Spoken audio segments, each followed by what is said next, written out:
नमस्कार साथियों, कैसे हैं आप। आज की वीडियो में अपन बात करेंगे जूनियर अकाउंटेंट और टीआरए एग्ज़ाम के लिए राजस्थान सेवा नियम के अध्याय 11 के एमसीक्यूज़ के बारे में, जो इस चैप्टर से रिलेटेड हो सकते हैं, अच्छे क्वेश्चन जो बन सकते हैं। तो अपना सबसे पहले क्वेश्चन फर्स्ट है, कर्मचारी के अवकाश लेखा रखने संबंधी प्रावधान किस नियम में है।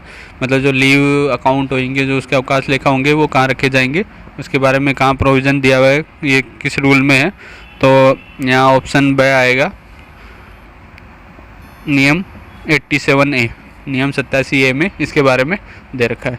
फिर अपना क्वेश्चन सेकंड है, प्रत्येक राज्य कर्मचारी का अवकाश लेखा किस परिशिष्ट में रखा जाता है। मतलब जो अवकाश लेखा रखेंगे वो कौन से अपेंडिक्स में रखेंगे अपन आरएसआर के।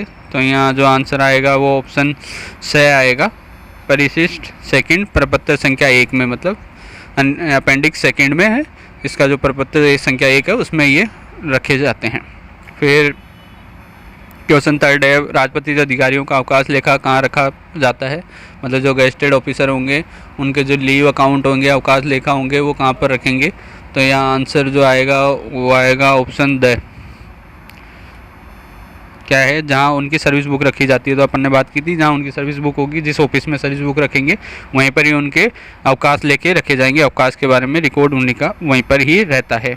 फिर क्वेश्चन फोर्थ है, राजपत्रित अधिकारियों का या कर्मचारियों का अवकाश लेखा रखा जाता है। तो कहाँ पर रखेंगे, नॉन गेस्टेड ऑफिसर्स का या एम्प्लॉयज़ का अवकाश लेखा। तो यहाँ ऑप्शन ए आएगा, कार्यालय अध्यक्ष के पास, मतलब हेड ऑफ ऑफिस के पास उसका अवकाश लेखा रखा जाता है। अवकाश के बारे में डिटेल जो भी होगी उसकी रिकॉर्ड जो होगा वो वहाँ पर कार्यालय अध्यक्ष के पास रहता है। फिर क्वेश्चन फिफ्थ है, यदि अनिवार्य सेवानिवृत्ति के पूर्व कर्मचारी अवकाश का आवेदन करे तथा लोकहित में अवकाश निरस्त किए जाने हो तो अवकाश को निवृत्ति पश्चात किस रूप में लिया जा सकता है। मतलब कंपलसरी रिटायरमेंट से पहले कोई कर्मचारी लीव के लिए अप्लाई करे, अवकाश के लिए आवेदन करे और लोकहित में, मतलब पब्लिक इंटरेस्ट में उन अवकाशों को निरस्त किया जाना हो तो अवकाश को जो है वो निवृत्ति पश्चात, मतलब रिटायरमेंट के बाद किस हिसाब से वो ले सकता है। जो ये निरस्त कर दिए हो, जो अपन ने अवकाशों को मना कर दिया हो देने से, तो वो किस रूप में ले सकता है रिटायरमेंट के बाद। तो यहाँ जो आंसर आएगा वो ऑप्शन ब आएगा, उपार्जित अवकाश के रूप में नकदीकरण लेगा। मतलब रिटायरमेंट के बाद जब वो पीएल जितनी बची होगी उसके उपार्जित अवकाश जो होंगे उनके रूप में वो उसका नकदीकरण ले लेगा, मतलब एनकेएस करवा लेगा उनके बदले। फिर क्वेश्चन सिक्स्थ है, उपार्जित अवकाश की देयता के संबंध में नियम निर्धारित है। मतलब पीएल जो प्रिविलेज लीव होती है उसके जो अर्न करने की जो नियम है वो कौन से रूल में दे रखे हैं देयता के संबंध में। मतलब कब अर्न होएगी, कैसे मिलेगी, उसके संबंध में नियम ब आए। यहाँ ऑप्शन जो आएगा ब, नियम 91 और 92 में इसके संबंध में दे रखा है। फिर क्वेश्चन सेवंथ है, राज्य कर्मचारी नियम 91 क के अनुसार एक वर्ष में कितने उपार्जित अवकाश अर्जित कर सकता है। 91 क के अनुसार एक साल में उसको कितने पीएल मिलेगी, कितने प्रिविलेज लीव मिल सकती है, अर्न कितनी होएगी उसको। तो यहाँ जो आंसर आएगा ऑप्शन द आएगा 30, मतलब साल में उसको 30 पीएल मिलती है। जैसे अपन ने बात की थी 1 जनवरी को 15 और 1 जुलाई को 15। फिर क्वेश्चन 8 है, उपार्जित अवकाश की गणना के लिए कौन सा वर्ष काम में लेते हैं। मतलब पीएल की जो अपन गणना करेंगे, कैलकुलेशन करेंगे, उसके लिए ईयर जो होगा वो कौन से काम में लेंगे। तो यहाँ आंसर जो आएगा ऑप्शन ब आएगा, कैलेंडर वर्ष। मतलब कैलेंडर वर्ष के हिसाब से यहाँ पीएल की कैलकुलेशन होती है। पीएल किस हिसाब से आपको अर्न होएगी, तो पूरे कैलेंडर वर्ष के हिसाब से, मतलब 1 जनवरी से लेकर 31 दिसंबर के हिसाब से आपको पीएल अर्न होती है। फिर क्वेश्चन 9 है, राजस्थान सशस्त्र पुलिस बल के सदस्य एक कैलेंडर वर्ष में कितने उपार्जित अवकाश करते हैं। अभी अपन ने बात की थी कितनी पीएल मिलेगी साल में, तो वो तो नॉर्मल जो एम्प्लॉय होंगे उनके लिए। अभी राजस्थान सशस्त्र पुलिस बल के जो सदस्य होंगे उनको कितनी पीएल मिलेगी, कितनी पीएल वो अर्जित करेंगे साल में। तो यहाँ आंसर ब आएगा 42 दिन। मतलब उनको 30 दिन की जगह 42 दिन उपार्जित अवकाश मिलते हैं। फिर क्वेश्चन 10 है, नियम 91(2) के फर्स्ट के अनुसार एक राज्य कर्मचारी को अर्जित उपार्जित अवकाश उसके खातों में कितने हैं, कब अर्जित जमा किए जाते हैं। तो अपन ने बात की थी कि 30 मिलते हैं उसको साल, कैलेंडर वर्ष में 30 उपार्जित अवकाश उसको अर्न होते हैं, लेकिन ये कब और कितने मिलेंगे, किस हिसाब से उसके खातों में जमा होते हैं। तो यहाँ आंसर जो आएगा ऑप्शन से आएगा, 1 जनवरी को 15 तथा 1 जुलाई को 15 अग्रिम रूप से, मतलब एडवांस मिलेंगे। 1 जनवरी को होते ही 15 उपार्जित अवकाश जुड़ जाएंगे और फिर 1 जुलाई को 15, इस हिसाब से साल के 30 हो जाते हैं। फिर क्वेश्चन 11 है, राजस्थान सशस्त्र पुलिस बल के सदस्य को उपार्जित अवकाश किस हिसाब उसके खाते में जमा किए जाते हैं। तो अपन ने बात की थी कि साल में 42 मिलते हैं, तो आधे आधे मिलेंगे। तो जैसे अभी 15-15 मिल रहे हैं 30 पे, तो यहाँ 21-21 मिलेंगे। वही वापस ऑप्शन ब आएगा, 1 जनवरी को 21 तथा 1 जुलाई को 21 अग्रिम रूप से, मतलब यहाँ एडवांस जो मिलेंगे वो 21-21 मिलेंगे 15-15 की जगह। फिर क्वेश्चन 12 है, एक राज्य कर्मचारी 30 दिन असाधारण अवकाश पर रहता है, तो इसके कारण कौन से अवकाश प्रभावित होंगे तथा कितनी अवधि उस अवकाश के लिए घटाई जाएगी। मतलब कोई भी कर्मचारी 30 दिन तक एक्स्ट्राऑर्डिनरी लीव पर असाधारण अवकाश पर रहता है, तो इसके कारण कौन से अवकाश पर इसका प्रभाव पड़ेगा और कितनी अवधि तक उस अवकाश को घटाया जाएगा, उस अवकाश पर क्या फ़र्क पड़ेगा। तो यहाँ आंसर जो आएगा ऑप्शन से आएगा, उपार्जित अवकाश 3 दिन। मतलब अपन ने बात की थी कि जब असाधारण अवकाश पर रहता है तो 10 असाधारण अवकाश के बदले एक उपार्जित अवकाश कम होता है। तो यहाँ जब 30 दिन असाधारण अवकाश पर है तो 1/10 यानी 3 दिन उपार्जित अवकाश उसके कम होंगे। फिर क्वेश्चन 13 है, एक राज्य कर्मचारी को सामान्य विभाग में दिनांक 3 मार्च 2010 को नियुक्त हुआ और 3 मार्च 2012 से नियमित किया गया। नियमित होने के पश्चात कितने दिवस का उपार्जित अवकाश प्रथम 6 माही के लिए उसके खाते में जोड़ा जाएगा। मतलब जो पहले 6 माही होगी जनवरी से जुलाई, उसके लिए कितने उपार्जित अवकाश उसको मिलेंगे। जब उसको जो नियमितीकरण हुआ है, अपन ने बात की प्रोबेशन काल में उसको कोई भी अवकाश नहीं मिलता है, तो यहाँ उसको पीएल भी नहीं मिलेगी, उपार्जित अवकाश भी नहीं मिलेंगे। लेकिन अगर वो 3 मार्च 2012 को जब उसने नियमित हो गया, उसका फिक्सेशन हो गया, वो परमानेंट हो गया है, तो उसके बाद उसको उपार्जित अवकाश मिलेंगे। तो वो कितने मिलेंगे, जब अपन ने बात की थी जब अपन फ्रैक्शन में बात करते हैं, पूरा पूर्ण 6 माह नहीं होती है, तो अपन पूर्ण माह के हिसाब से अपन कैलकुलेट करते थे कि पूरा माह हो जाएगा तब अपने को 2.5 दिन की उसको पीएल मिलेगी। तो अब यहाँ पूर्ण माह कौन कौन से हैं प्रथम 6 माह में, देखो मार्च में 3 दिन उसके 2 दिन उसके निकल गए, 3 मार्च को वो नियमित हुआ है, तो ये पूरा महीना नहीं है क्योंकि इसमें पूरे 31 दिन उसके काउंट नहीं हो रहे हैं। तो अपने पास हो गया अप्रैल, मई और जून, मतलब 3 महीने हो गए। तो 3 महीने के हिसाब से 2.5 दिन जो मिलेंगे उसको महीना का, पूर्ण महीना का, तो इस हिसाब से इसको 7.5 दिन मिलेंगे। तो यहाँ आंसर जो आएगा ऑप्शन ब आएगा, उसको इसके लिए 7.5 दिन के उपार्जित अवकाश उसके खातों में जोड़े जाएंगे। फिर नियम 14 है, राजस्थान सशस्त्र पुलिस दल का सदस्य कैलेंडर वर्ष के मध्य में नियुक्त किया जाए तो उसके उपार्जित अवकाश प्रत्येक पूर्ण माह के आधार पर जमा होते हैं। तो राजस्थान सशस्त्र पुलिस बल का कोई सदस्य होगा तो वो कैलेंडर वर्ष के किसी मध्य में नियुक्त होता है, मतलब पूरा साल में नहीं रहता है, या किसी 6 माही में, पूर्ण 6 माही वो कवर नहीं करता है, तो उपार्जित अवकाश प्रत्येक पूर्ण माह पर कितने दिए जाएंगे। तो इसके बारे में अपन ने पहले बात की थी कि उसको साल में 42 पीएल मिलेगी। तो 42 डिवाइड बाई 12, मतलब 12 महीने होते हैं साल में, तो 42 डिवाइड बाई 12 करेंगे तो 3.5 दिन आते हैं, मतलब पूर्ण माह के हिसाब से उसको 3.5 दिन का उपार्जित अवकाश मिलेगा। फिर क्वेश्चन 15 है, एक राज्य कर्मचारी को बीमारी के मामले को छोड़कर एक समय पर अधिकतम कितने दिवस का उपार्जित अवकाश स्वीकृत किया जा सकता है।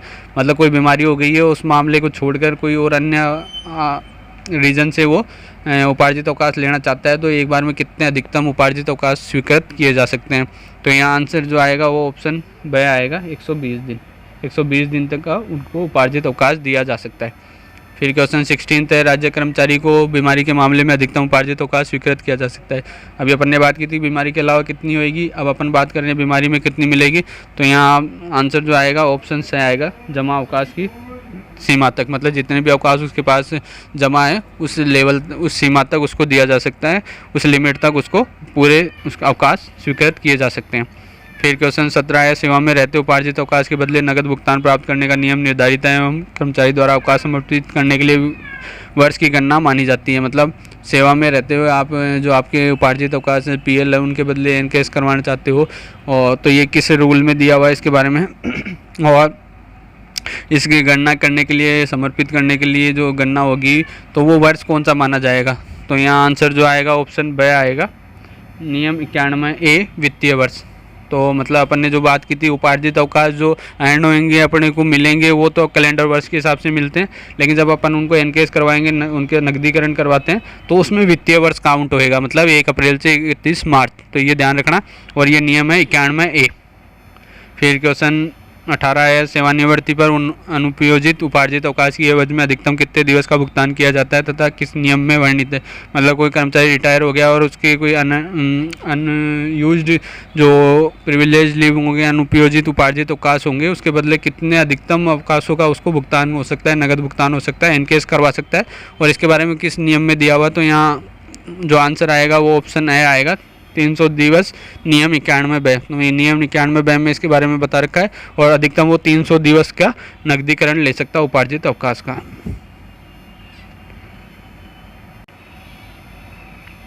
फिर क्वेश्चन 19 है, उपार्जित अवकाश को सेवा में रहते नकदीकरण की गणना में सम्मिलित किए जाते हैं।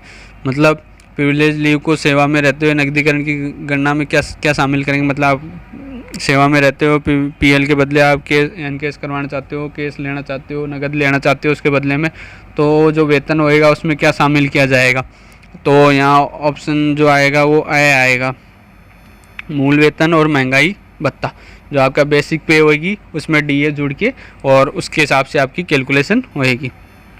फिर क्वेश्चन 20 है, सेवानिवृत्ति पर अनुपयोजित अवकाश के नकदीकरण की गणना का आधार क्या हो गया। मतलब रिटायरमेंट पर जो आपके अनयूज्ड पीएल होगी उसके नकदीकरण की, मतलब उसको एनकेस करवाने के लिए क्या फॉर्मूला रहेगा। तो यहाँ आंसर जो आएगा ऑप्शन ए आएगा, क्या होगा, वेतन प्लस महंगाई भत्ता इंटू जमा उपार्जित अवकाश डिवाइड बाय 30।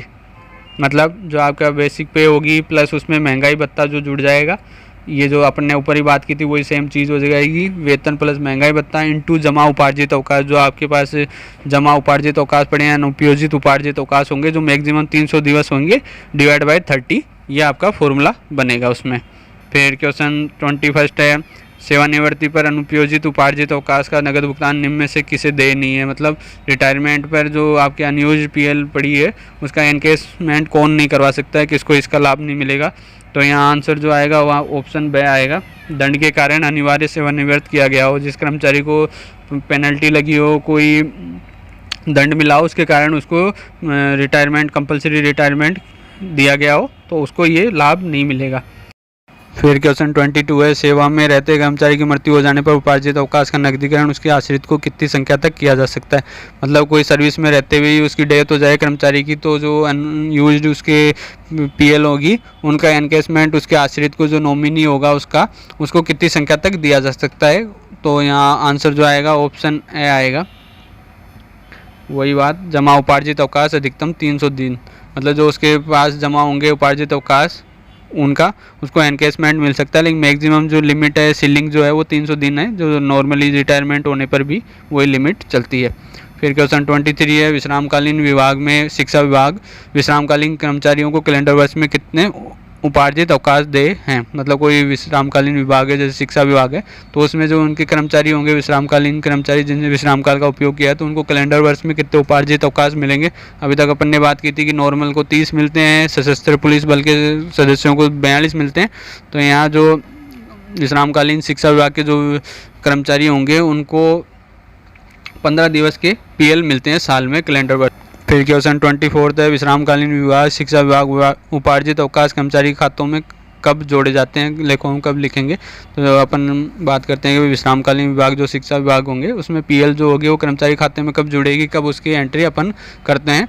तो यहाँ आंसर जो आएगा ऑप्शन द आएगा, कैलेंडर वर्ष के अंत में 15 वर्ष, मतलब साल के एंड में कैलेंडर वर्ष जब खत्म हो जाएगा तब एक साथ 15 उसके पीएल जुड़ते हैं। फिर क्वेश्चन 25 है, यदि विश्रामकालीन विभाग के कर्मचारियों की नियुक्ति कैलेंडर वर्ष के मध्य में की जाए तो उसके खाते में कितने अवकाश प्रत्येक पूर्ण माह पर जोड़े जाएंगे। तो विश्रामकालीन विभाग होंगे उनके जो कर्मचारी अगर अपॉइंट होते हैं बीच में कहीं पर, जब पूरे साल उनका नियुक्ति नहीं होती है, तो प्रत्येक पूर्ण माह पर कितने पीएल उसके जोड़े जाएंगे। तो वही इनको मिलते हैं 15 साल के, तो 15 डिवाइड बाय 12 करेंगे तो 1.25 दिन उसको मिलेंगे पूर्ण माह के आधार पर। फिर क्वेश्चन 26 है, न्यायालयों में विश्राम काल का उपभोग करने वाले कार्मिकों को एक कैलेंडर वर्ष में कितने उपार्जित अवकाश दे हैं। मतलब जो कोर्ट में लगे हुए हैं और जिनने विश्राम काल का उपभोग कर लिया हो तो उनको एक कैलेंडर वर्ष में कितने उपार्जित अवकाश मिलेंगे। तो यहाँ आंसर जो आएगा वो ऑप्शन द आएगा, 12 उपार्जित अवकाश उनको मिलेंगे जिनने विश्राम काल का उपभोग किया है। फिर अगला क्वेश्चन ऐसे ही बन जाएगा, न्यायालयों में विश्राम काल का उपभोग करने वाले कार्मिकों को उपार्जित अवकाश लेखों में कब जोड़े जाते हैं। तो इनको कब उपार्जित अवकाश जोड़े जाएंगे, किस हिसाब से जोड़े जाएंगे। तो यहाँ आंसर द आएगा, 1 जनवरी को 6 तथा 1 जुलाई को 6 अग्रिम। मतलब वही जनवरी और जुलाई में इनको अग्रिम एडवांस मिलेंगे 6-6, 12 टोटल मिलेंगे, तो इस हिसाब से आधे 6-6 मिलेंगे। फिर क्वेश्चन 28 है, विश्रामकालीन विभाग शिक्षा विभाग कार्मिकों को विश्रामकाल का उपभोग करने से रोक दिया जाए तो उसके एवज में कितने उपार्जित अवकाश तथा कब जोड़े जाते हैं। मतलब कोई विश्रामकालीन विभाग शिक्षा विभाग में लग रहा है और विश्रामकाल का उपभोग करने से उसको रोक दें, विश्रामकाल उसको यूज़ नहीं करने देवें, तो उसके बदले में उसको कितने और उपार्जित अवकाश मिलेंगे और वो कब जोड़े जाएंगे उसके खातों में। तो यहाँ आंसर जो आएगा वो ऑप्शन वह आएगा 15 उपार्जित अवकाश विश्राम काल अवधि के तुरंत बाद। मतलब जैसे ही उसका विश्राम काल अवधि समाप्त हो जाएगी उसके तुरंत बाद उसको जोड़ देंगे और 15 उपार्जित अवकाश एक्स्ट्रा उसके और जुड़ेंगे। फिर क्वेश्चन 29 था, अर्धवेतन अवकाश की देयता से संबंधित नियम है। मतलब अर्धवेतन अवकाश जो हाफ पे लीव होगी उसको देने के संबंध में कौन से नियम में प्रावधान है उसके बारे में उल्लेख है। तो यहाँ आंसर ए आएगा, नियम 93 में इसके बारे में बता रखा है। फिर क्वेश्चन 30 है, राज्य कर्मचारी को प्रत्येक पूर्ण वर्ष की सेवा पर कितने अर्धवेतन अवकाश लेखों में जोड़े जाते हैं। अपन ने बात की थी अर्धवेतन अवकाश जो मिलेंगे जैसे ही पूरा वर्ष हो जाएगा उसके बाद समाप्ति पर उसको 20 अर्धवेतन अवकाश मतलब हाफ पे लीव उसको मिलती है। तो यहाँ आंसर वह आएगा। फिर क्वेश्चन 31 है, अर्धवेतन अवकाश लेखों में कब जोड़े जाते हैं। मतलब हाफ पे लीव उसके अवकाश लेखों में मतलब उसके लीव अकाउंट में कब जोड़ेंगे, कब उसकी एंट्री अपन करते हैं। तो यहाँ आंसर सही आएगा, एक पूर्ण वर्ष की सेवा पर। मतलब एक जब पूरा कंप्लीट ईयर हो जाएगा उसकी सर्विस को तब उसके 20 जो हाफ पे लीव होगी वो उसके खाते में जुड़ती है। तो पूरा पूर्ण वर्ष की समाप्ति पर ही ये एंट्री होती है। फिर क्वेश्चन 32 है, उपार्जित अवकाश स्वीकृत किए जाते हैं। मतलब पीएल जो होती है वो किसको स्वीकृत होएगी, जो उपार्जित अवकाश होंगे वो किसको मिलेंगे। तो यहाँ आंसर सही आएगा, स्थायी एवं अस्थायी कर्मचारी को। तो साथियों ये याद रखना अस्थायी कर्मचारियों को भी पीएल स्वीकृत होती है, तो आप कंफ्यूज मत होना। स्थायी और अस्थायी मतलब परमानेंट और टेम्परेरी दोनों एम्प्लॉय को ये मिलती है। तो साथियों उम्मीद करता हूँ ये क्वेश्चंस आपको पसंद आए होंगे। नेक्स्ट वीडियो में मैं इस चैप्टर से संबंधित और जो एमसीक्यूज बन सकते हैं, अच्छे क्वेश्चन बन सकते हैं वो लेकर हाजिर रहूँगा। तब तक के लिए प्लीज़ वेट कीजिएगा। मेरी वीडियो पसंद आई हो तो लाइक अवश्य कीजिएगा और मेरे चैनल को सब्सक्राइब नहीं किया तो प्लीज़ चैनल को सब्सक्राइब जरूर कीजिएगा। जय हिंद, जय भारत।